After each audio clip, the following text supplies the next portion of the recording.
Hello again. So this video is to step through the second part of the week one assignment with you.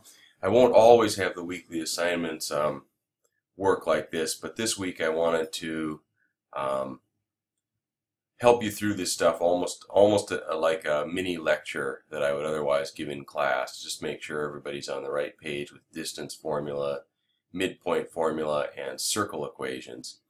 So in part two, and you can just follow along and fill this in, the first item says graph the set of all points that are a distance of exactly 3 units from the origin. I usually use this item in group work with maybe 4 students doing it on their own, and I've been surprised how difficult this task has been. Usually if I walk by the group in 5 minutes, I see that they've plotted a point at positive 3 on the y-axis, positive 3 on the x-axis, negative 3 on the y-axis, and negative 3 on the x-axis. 4 points that are exactly 3 units from the origin. But if they get more written down, it's oftentimes a square rather than the circle that it should be.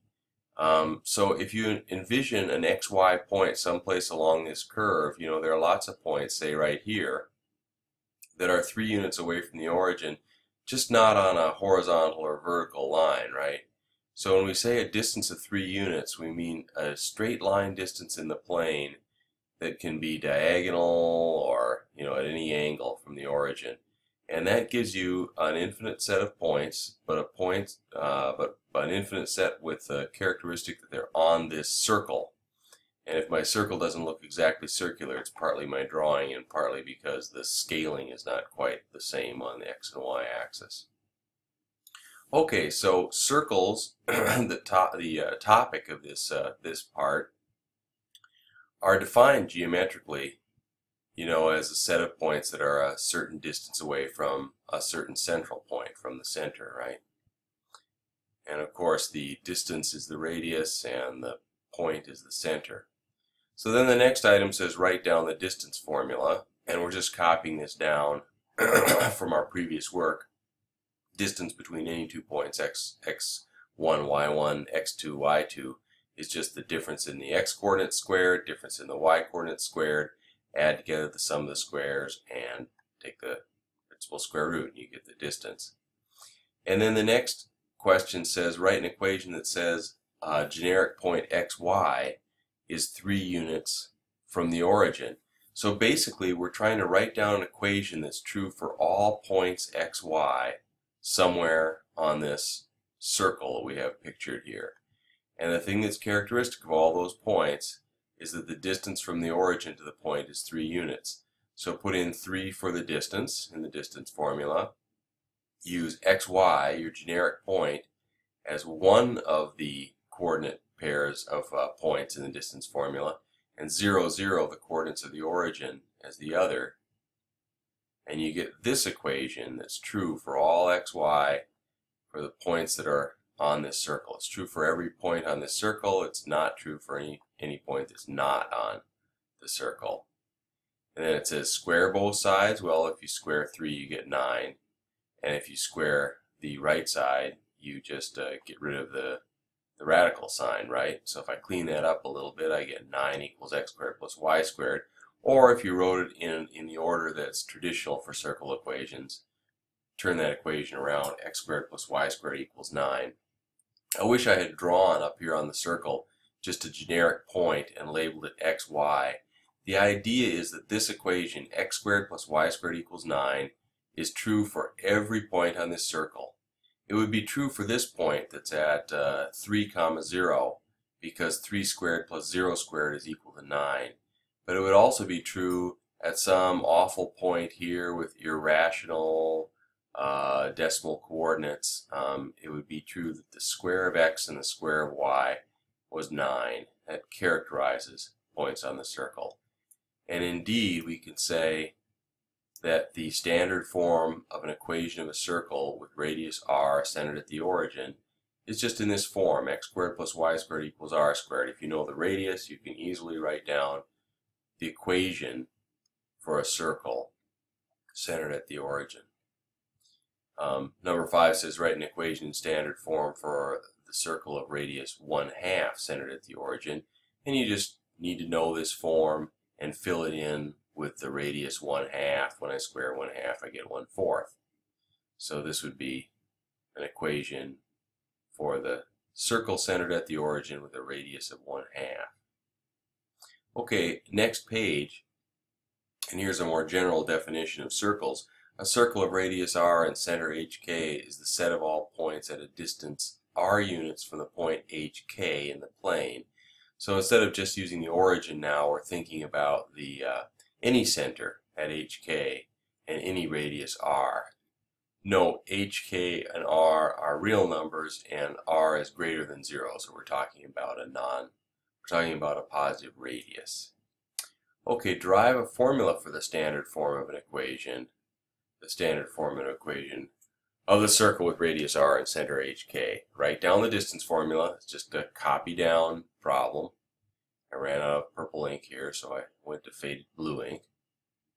And then it says write an equation that's true for all points x, y on a circle with radius r and center hk. Hint, for this to be true, that they're at a distance r, we just need the distance from x, y to hk be r.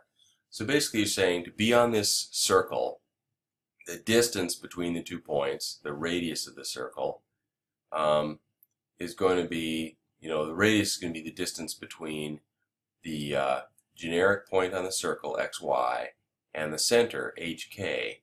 And I guess plugging into the distance formula, this could be h minus x and k minus y, but I used the generic point xy in place of x2, y2 in the formula, just because I like the order in which it comes out. And then it says square both sides of the equation, and you get rid of the square root symbol, and this becomes r squared.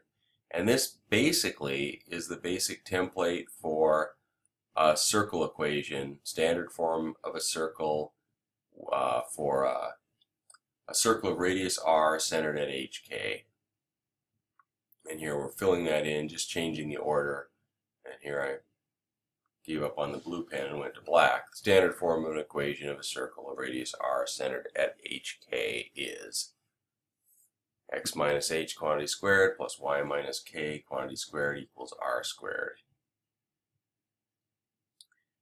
Then write an equation in standard form for the circle with a center of 1, -3 and a radius of 5.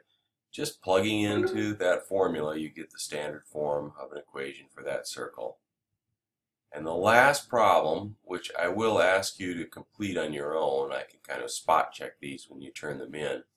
The general form of the equation of a circle, as opposed to the standard form, instead of having the having hk and r stand out as it does in the standard form, in the general form, all of this stuff has been squared out, and you just have x squared plus y squared plus some number times x plus some number times y plus some constant value equals 0. Basically, to get the general form, you start with the standard form and square this binomial out, square this binomial out, collect like terms, move everything to the left side so that 0 is on the right side to get it into this form. And I won't do all the algebra for you, but recall when you square this binomial, the first part of simplifying this, you're going to say x minus 1 quantity squared. That means x minus 1 times x minus 1. So think FOIL multiplication. X times x is x squared, x times minus 1 is minus x, minus 1 times x is minus x, plus 1 comes from -1 times -1. Combine like terms there to get minus 2x. That's how you square out the one binomial if you're rusty from Math 95. And you need to square this binomial, and then collect some like terms. Okay, finish the rest of this activity on your own, this weekly assignment. And note on the last page that I'm asking you to get me a photo and get on the website to arrange a time to see me face to face. And also then remember that you need to be able to put this into a PDF format and attach it to me by Thursday at 10 a.m. Or if you prefer, just give me a copy, hard copy, slide under my door at room 255, building 16 by Thursday at 10. Thanks a lot.